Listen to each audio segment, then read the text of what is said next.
bonsoir, c'est Ocha et bienvenue une fois de plus dans notre émission ce soir, Go Deeper en profondeur sur Ocha TV.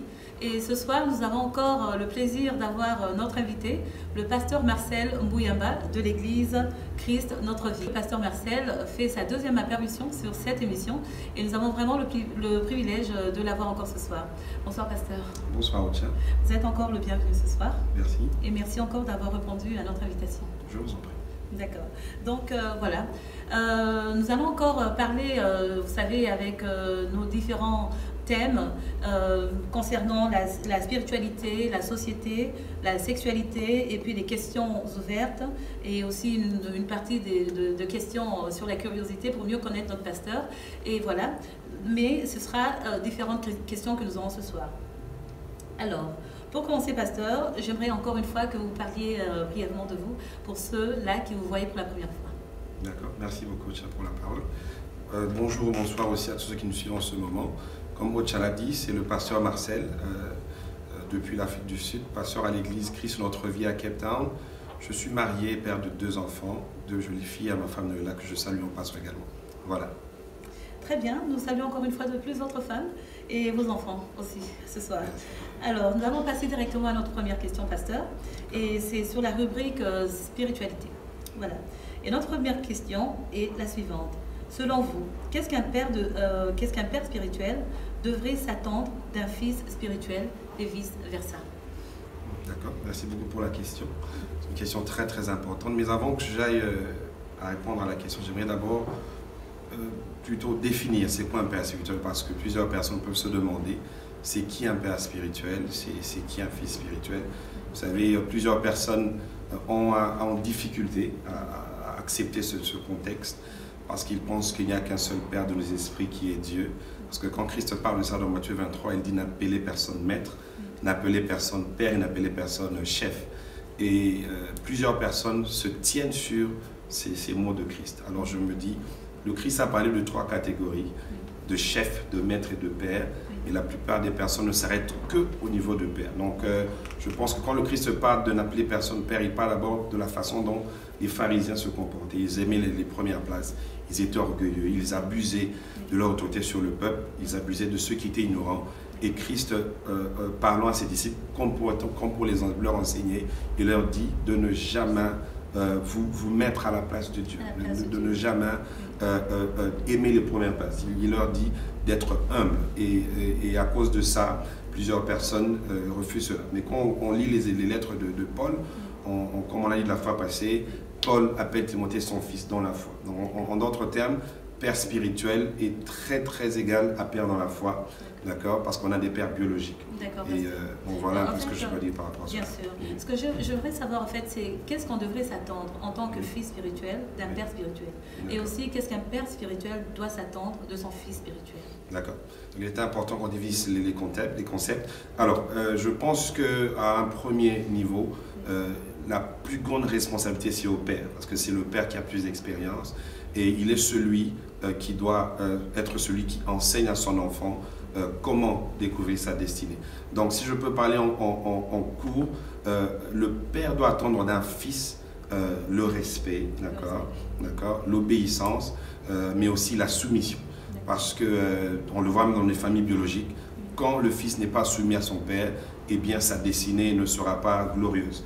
Et de l'autre sens aussi, un fils spirituel doit attendre de son père de l'amour, du temps aussi, parce qu'aujourd'hui on voit dans nos assemblées des pères qui n'ont pas de temps pour leur fils.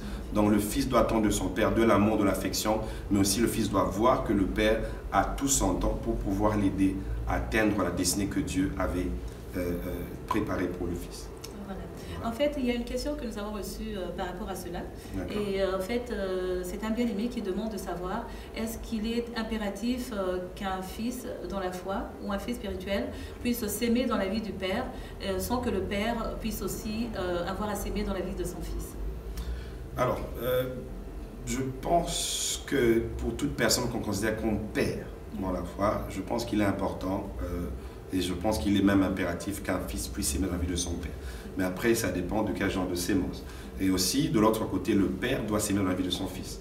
Donc ce n'est pas une flèche simple, ça va être une flèche aller-retour. Donc le fils doit s'aimer dans la vie de son père, également le père dans la vie de son fils. Mais seulement ça dépend maintenant de quel sens de sémence il s'agit.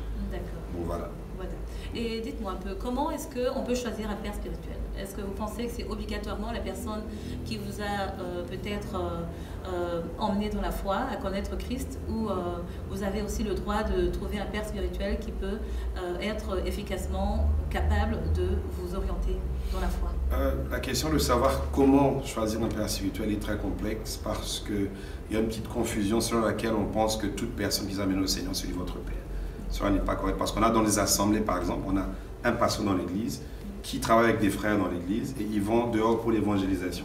Donc on peut amener plusieurs personnes au Christ sans pourtant être leur père spirituel. Donc l'idée du père, c'est d'abord une question de la pensée de Dieu, de la volonté de Dieu. Le Saint-Esprit doit devoir nous aider à choisir qui est notre père. Donc dans un autre sens aussi, c'est vraiment complexe parce que dans d'autres cas, c'est le père qui identifie ses fils. Donc c'est une question très complexe et avec plus de détails, on pourra peut-être aller dans la profondeur pour décrire exactement comment choisir son père ou comment localiser son fils. Donc c'est un peu ce que je peux dire par rapport à cela. D'accord. Je remercie bien, Pasteur, d'avoir répondu à cette question. Alors, nous allons passer dans notre deuxième rubrique, c'est sur la société. Et voilà notre question, c'est que, est-ce qu'un chrétien peut se donner à la politique? D'accord, merci pour la question. Je dois définir en fait un chrétien. Le chrétien, ce n'est pas seulement quelqu'un qui passe des heures dans la prière, dans le jeûne et dans la prophétie. Donc le Seigneur nous a placés sur terre afin d'impacter tous les domaines de la vie. Donc je crois fermement qu'un chrétien peut également se donner à la politique selon l'appel que Dieu lui a donné sur terre. Donc voilà ce que je peux dire par rapport à cela. C'est possible qu'un chrétien se donne dans la politique. Dans la politique. Oui. Et qu'est-ce que vous pensez puisqu'on dit que la plupart des politiciens sont des démagogues, donc c'est très difficile d'avoir la vérité auprès d'eux. Et vous trouvez que c'est vraiment assez en fait, recommandable pour un pasteur ou un chrétien d'être politicien, gouverneur ou ministre? Merci pour la question. Je pense qu'ici, il faut être strict. Le Seigneur donne à chacun une mesure de grâce afin d'accomplir une mission spécifique. Donc, ce qui veut dire, si Dieu, dans sa pensée, a prévu que tel homme, même un pasteur, doit faire la politique pour atteindre ses buts, je pense que c'est possible. Et Dieu, dans sa grâce et dans sa fidélité, sera en mesure de préserver son serviteur qui se trouve dans ce milieu de démagogue. Le préserver, de suivre ce pas. C'est un terrain glissant, c'est un terrain très, très dangereux. Il faut aussi que l'homme de Dieu qui se trouve dans ce milieu, ou le chrétien, être vraiment consacré au Seigneur pour éviter d'être emballé dans tout ce qu'on entend de la politique. Mais le but, c'est plutôt ne pas s'enrichir, parce que je dis apparemment ceux qui sont dans la politique s'enrichissent facilement. Donc si un chrétien se trouve dans la politique, ce n'est pas d'abord pour s'enrichir, mais c'est pour atteindre les buts de Dieu au travers du ministère qui lui a été confié. D'accord. Et d'après vous, vous pensez qu'un chrétien peut aussi, disons un pasteur par exemple, il peut facilement mélanger sa vie politique avec, disons, la direction de l'Assemblée? Vous pensez que c'est possible? C'est possible, mais je ne suis pas pour cela. Parce qu'on peut comprendre que les apôtres ont dit qu'il n'est pas bien pour eux d'arrêter ce qu'ils font. Pourquoi? Afin de servir l'État. Ils disent qu'ils doivent choisir des personnes afin qu'ils passent tout leur temps à la prière et au ministère de la parole. Donc pour un ministère très efficace et influent, je pense qu'il est nécessaire que l'homme de Dieu se focalise sur l'appel que Dieu lui a donné par rapport à l'Assemblée. Mais après cela, je pense que si Dieu veut, il peut aussi combiner dans tous les deux cas. D'accord. Très bien. Alors ça, c'est ce que vous avez répondu par rapport à la politique et le chrétien. Oui. Et qu'est-ce que vous pensez des chrétiens qui deviennent fanatiques des politiciens? Alors, je pense que, vous savez, le mot chrétien est très, très vague, si je peux le dire. Quand on lit dans le livre des Actes 11, la Bible dit que c'était pour la première fois en Turche que les disciples étaient appelés chrétiens. Donc, un chrétien, ce n'est pas toute personne qui va à l'église chaque dimanche, mais un chrétien, c'est quelqu'un qui est d'abord disciple du Seigneur, qui suit ses enseignements et à la suite de la vie qu'il mène, à la suite de son comportement, on dit celui-ci est un chrétien. Et donc, un chrétien, c'est quelqu'un qui est assis dans les Écritures et qui marche sur la pensée de Dieu. Et une sorte de personne pareille ne peut devenir fanatique à une personne. Si c'est le cas, on comprend que cette personne n'est plus intime au Seigneur, il n'est plus attaché, mais il est plus dominé par les désirs de la chair qui le poussent bien sûr à s'attacher à une personne de façon aveugle et de façon fanatique. Donc, diriez-vous qu'un chrétien, ou disons un né de nouveau, si on peut le dire dans ce terme, ne devrait pas avoir des préférences politiques, par exemple se choisir un nom politique pour lui, selon lui il peut en avoir. Il peut en avoir. Le chrétien n'est pas seulement celui qui attend le ciel. On vit sur terre et Dieu ne se sert pas seulement des hommes remplis d'onction ou de puissance pour pouvoir apporter la paix ou la stabilité dans le monde. Il se sert de n'importe qui. Et si par rapport à ce que nous voyons dans la vie ou dans la vision d'une personne, on voit que les buts de Dieu correspondent, il n'est pas mauvais qu'une personne puisse soutenir ou choisir de se placer à côté d'un homme politique quelconque. Cela n'a rien à voir avec, cela n'a rien de contre les Écritures ou notre foi chrétienne. D'accord, parce qu'on voit en fait de nos jours, vous savez, il y a des chrétiens qui soutiennent par exemple des présidents musulmans. Nous avons eu le cas d'un pasteur qui est connu en Scandinavie, je préfère ne pas citer le nom, qui était en train d'encourager les gens à soutenir un président musulman qui était en train de postuler en fait pour la présidence. Et ça a vraiment aussi affecté beaucoup de ses followers, si on peut faire ça, ou dire ça, ou de ses membres de l'Église. Oui. Et vous pensez que dans ce sens, ça peut aussi affecter les gens qui nous suivent en tant que pasteur? En effet, en tant qu'homme public, chaque décision que nous prenons impacte soit négativement, soit positivement. Après, je pense que quand il s'agit du bien social d'une nation, on ne regarde pas les religions. Que ce soit un musulman ou quelqu'un d'autre, on ne regarde pas cela. Toutefois, la crainte, c'est de voir ce qui peut arriver après qu'une personne de telle religion accède à l'autorité d'une nation. On ne sait pas, il peut changer des lois qui pourront affecter ceux-là qui sont de l'autre côté. Donc je pense qu'en tant qu'homme de Dieu, chaque décision que nous prenons, et surtout s'il faut pousser d'autres personnes à le faire, il faut vraiment avoir entendu Dieu pour éviter de causer un grand nombre de tomber ou de s'éloigner des voies du Seigneur. D'accord. Et d'après vous, vous trouvez qu'un pasteur ou un dirigeant spirituel devrait aussi publiquement faire connaître peut-être son choix politique? Alors, merci pour la question. Comme je l'ai dit, chaque décision que nous prenons, et surtout si on a des gens, une foule de personnes qui nous suivent, je pense que chaque décision que nous prenons va influencer les autres. Vous remarquez que d'autres personnes choisiront ce que nous choisissons, non pas parce qu'ils ont compris la pensée, mais parce qu'ils nous aiment. S'il faut être strict, je dirais personnellement que je ne le ferai pas, personnellement. Mais après, vous savez, chacun est libre de faire ses choix. S'ils sont sûrs, donc pourquoi pas dire aux gens, écoutez, selon ce que le Seigneur m'a parlé, m'a convaincu, je pense que telle personne doit être élue ou élue pour faire le travail. Donc, voilà. Très bien, parce que nous avons vu certains débats qui ont poussé même certains hommes de Dieu à finir par s'insulter ou à se traiter, vous savez, des mots. Et donc, c'est pourquoi j'avais besoin de soulever aussi cette question par rapport aux questions que nous avons reçues de ceux qui nous suivent, de nos abonnés. Voilà. Alors, nous allons donc passer à notre prochaine rubrique, et c'est la rubrique Sexualité Pasteur. La question est la suivante. Quel est, selon vous, le concept de la sexualité chez l'homme par rapport à la femme? Merci beaucoup pour la question. En fait, s'il faut être un tout petit peu bref, parce que c'est difficile de mettre à la place d'autres personnes, je parle en tant qu'homme, essayer peut-être d'apporter une pensée par rapport à une vue générale. Bon, la sexualité, c'est d'abord l'ensemble des caractères physiques qui différencient l'homme de la femme, premièrement. Et aussi plus loin, c'est l'ensemble des activités ou des concepts qui rapprochent deux corps pour peut-être un plaisir physique. Donc du point de vue d'un homme, je pense déjà que les concepts sont très différents. L'homme a sa façon de voir la sexualité qui est très différente de celle de la femme. Peut-être avec plusieurs exemples, on pourra définir exactement quelle est la différence. Donc je dirais par exemple pour un homme, vous savez, je parle d'un point de vue personnel, vous savez, parce que ça dépend de là où on a grandi, comment on s'est exercé à pouvoir ne pas affecter négativement l'autre personne. Mais d'un point de vue général, l'homme est la personne la moins sensible par rapport à la sexualité. Quand je parle d'une sensibilité réduite, l'homme marche plutôt peut-être avec des images, il marche avec des illusions, pendant que la femme a une autre vue de voir la sexualité. Donc c'est un peu ce que je peux dire par rapport à cette question-là. Par rapport à cette question.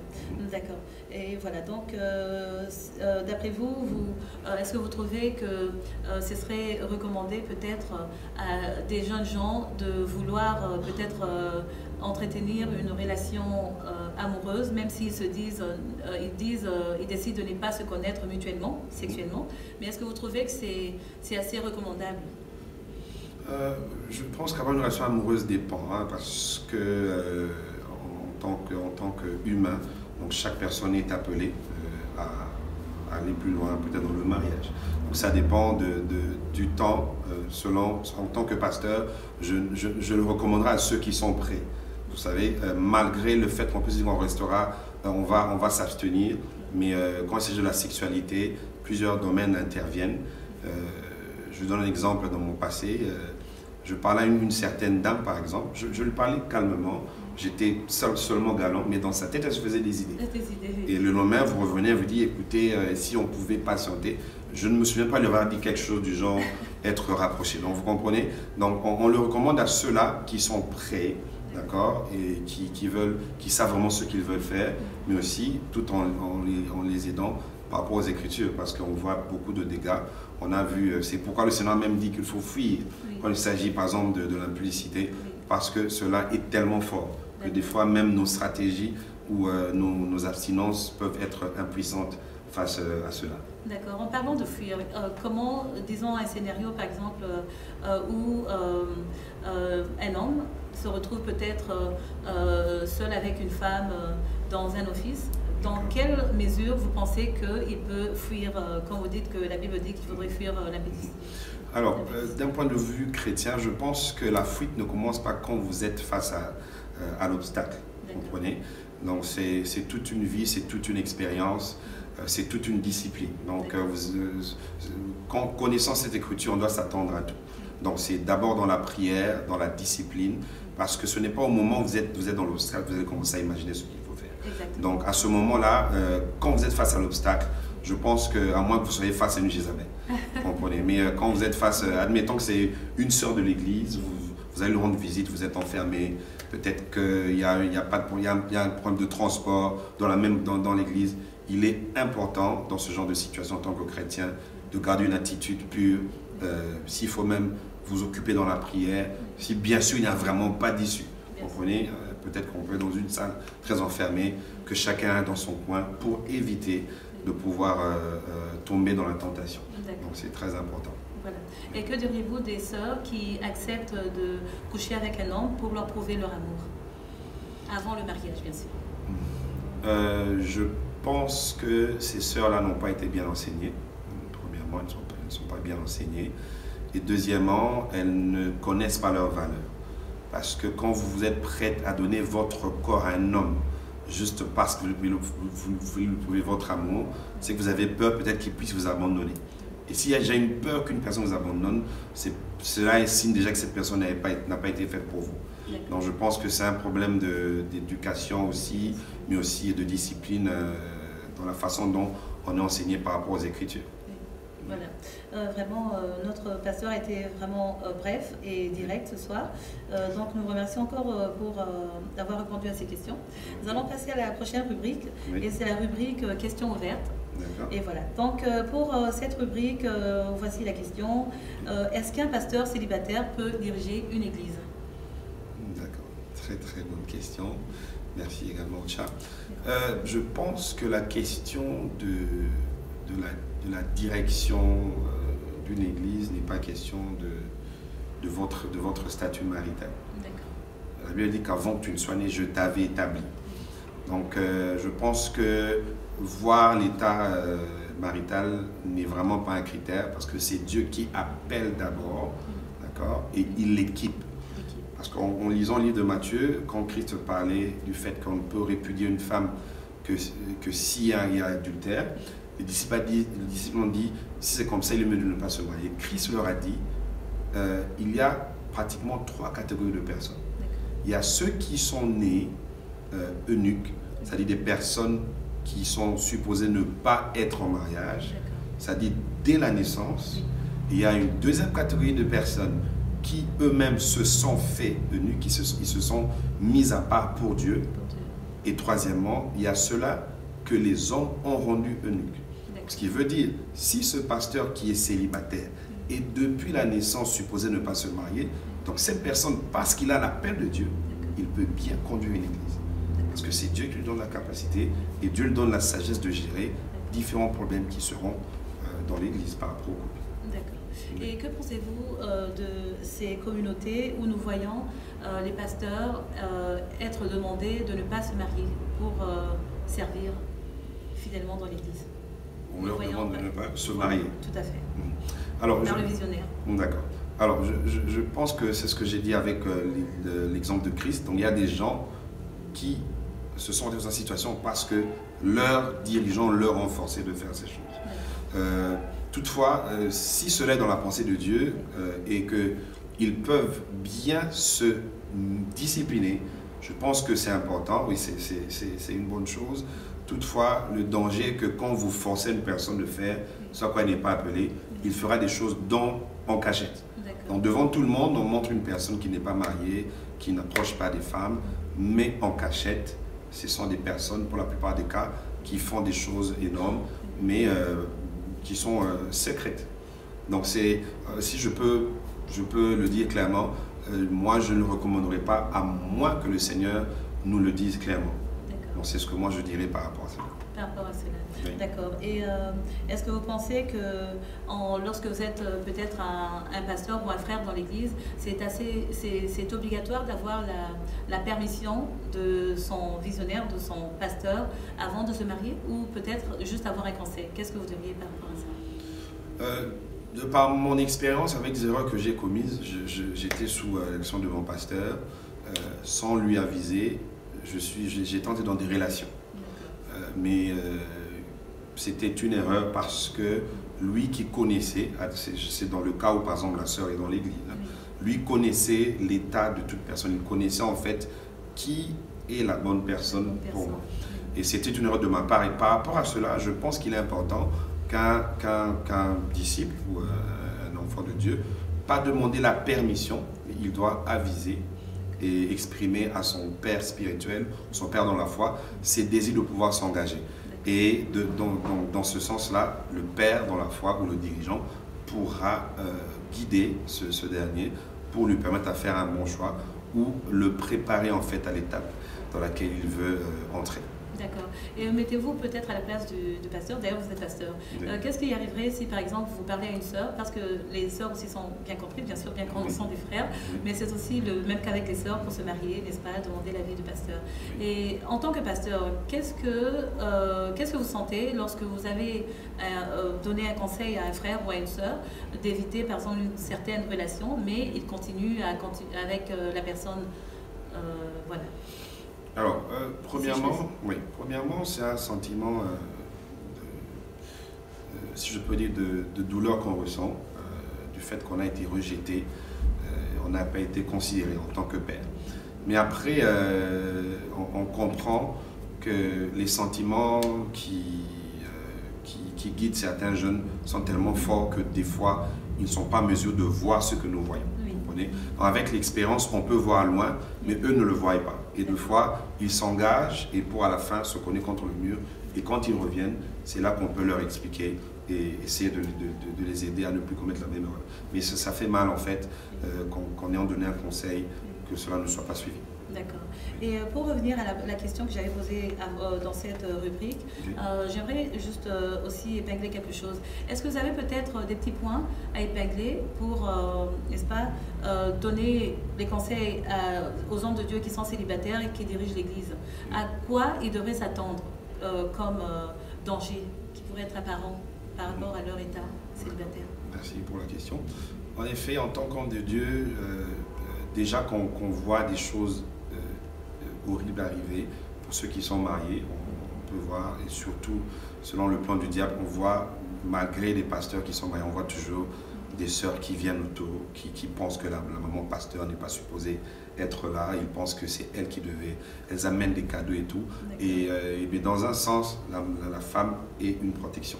Mais dans le cas où un pasteur n'est pas marié, et si réellement il doit rester comme ça toute sa vie, je pense que la première des choses à faire, c'est vraiment de rester strict et discipliné.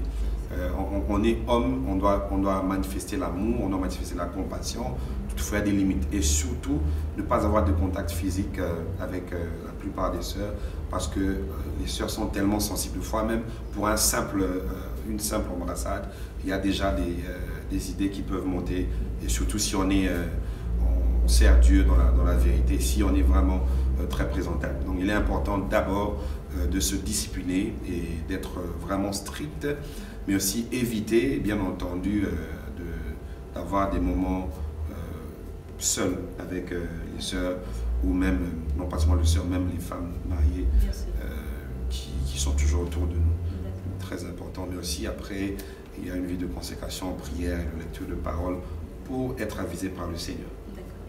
Et ici, vous parlez d'éviter d'être seul avec des sœurs ou des femmes mariées. Oui. Et d'après vous, quand un homme de Dieu qui est célibataire, qui dirige une église, il a bien sûr aussi, n'est-ce pas, des femmes qui viennent pour se confier à lui.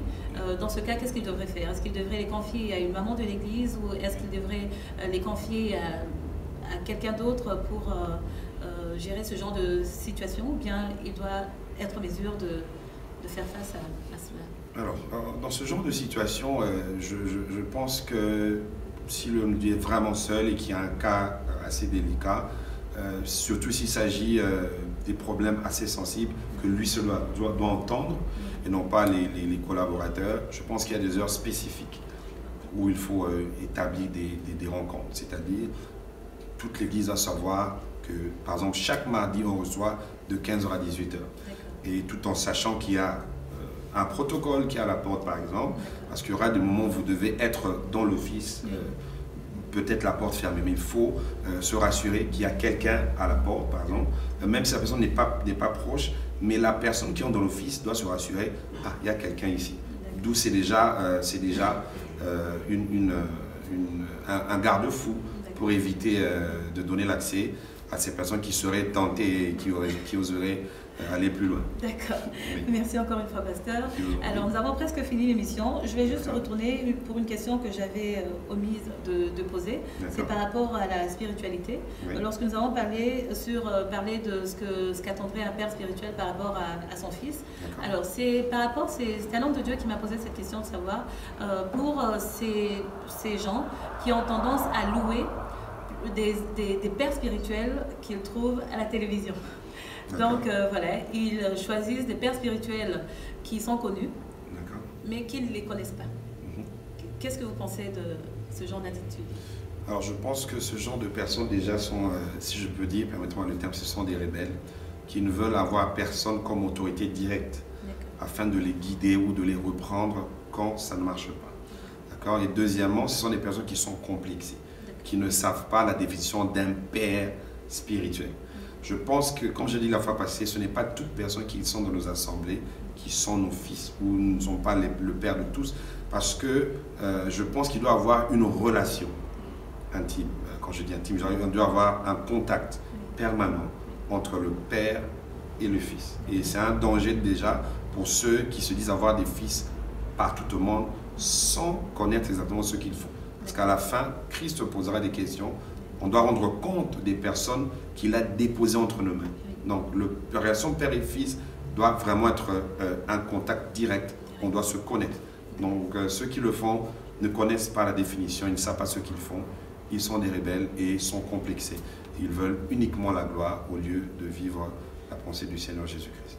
Donc, si je comprends très bien, ce ne serait pas une bonne pratique de se choisir un père spirituel par rapport à sa popularité dans les télévisions, ou une personne qu'on connaît peut-être?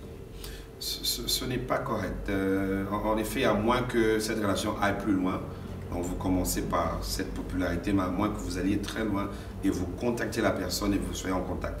Mais dans le royaume des cieux, il n'a jamais été question de la popularité. Il a été question de celui que le Seigneur connaît. plusieurs sont connus de tout le monde, mais inconnus dans le ciel. Donc nous conseillons à ceux-là qui font cela d'arrêter de chercher la pensée de Dieu et de chercher un homme pur, même si la personne est pauvre. Cela n'a rien à voir avec les choses de Dieu. D'accord. Je vous remercie encore une fois, pasteur. Nous sommes pratiquement à la fin. Avant que nous allions dans notre question curiosité, où vous allez répondre à 3 questions en 3 secondes chacune. Alors, j'aimerais juste rappeler encore à ceux qui nous suivent sur Go Deeper en profondeur, s'il vous plaît, n'oubliez pas d'aimer la page sur Facebook, Ocha TV, ou encore notre chaîne YouTube, Ocha TV. Et aussi, vous pouvez nous suivre sur Instagram et aussi sur Twitter. Que le Seigneur vous bénisse. Pasteur, est-ce que vous êtes prêt pour les 3 questions? D'accord, je suis prêt. D'accord. Alors, la première question, c'est quelle est votre couleur préférée? Bleu. D'accord.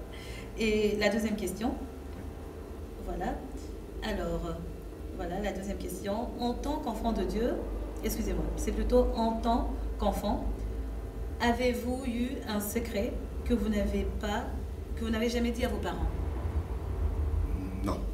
Voilà. Donc, vous avez tout dit, ils savent tout sur vous. D'accord, c'est une bonne chose. Voilà. Et donc, la troisième question, alors, quel repas savez-vous mieux préparer? Le riz et les haricots. Le riz et les haricots, voilà. Plus simple. Donc voilà, le pasteur a répondu à toutes nos questions. Nous sommes vraiment à la fin de notre émission Go Deeper en profondeur et nous vous remercions encore pour vos commentaires, pour vos suggestions et nous bénissons le Seigneur pour vous. Donc continuez encore à nous envoyer les questions et à nous contacter pour vos suggestions et à nous suivre aussi. Voilà, nous allons conclure ici et j'aimerais juste demander au pasteur de donner son dernier mot avant de finir. Merci infiniment. Je tiens à vous remercier pour cette opportunité que vous avez accordée de communiquer la pensée de Dieu sur toutes les questions posées. Et j'invite aussi à tout le monde qui nous suit de pouvoir continuer à suivre et se poser des questions et encourager cette œuvre parce qu'à la fin, le Seigneur nous en récompensera. Voilà, que Dieu vous bénisse et toutes les bonnes choses de vous aider. D'accord. Je vous remercie aussi, pasteur, d'être venu encore sur ce programme. Et encore une fois, j'espère que ce n'est pas la dernière fois. Nous sommes toujours bénis de vous avoir sur ce plateau. Et donc, je remercie aussi à vous tous qui nous suivez. Merci encore et continuez à partager, à aimer et à commenter. Laissez vos commentaires. Que le Seigneur vous bénisse. Je vous retrouve encore dans notre prochaine émission Go Deeper en profondeur sur Ocha TV. Au revoir.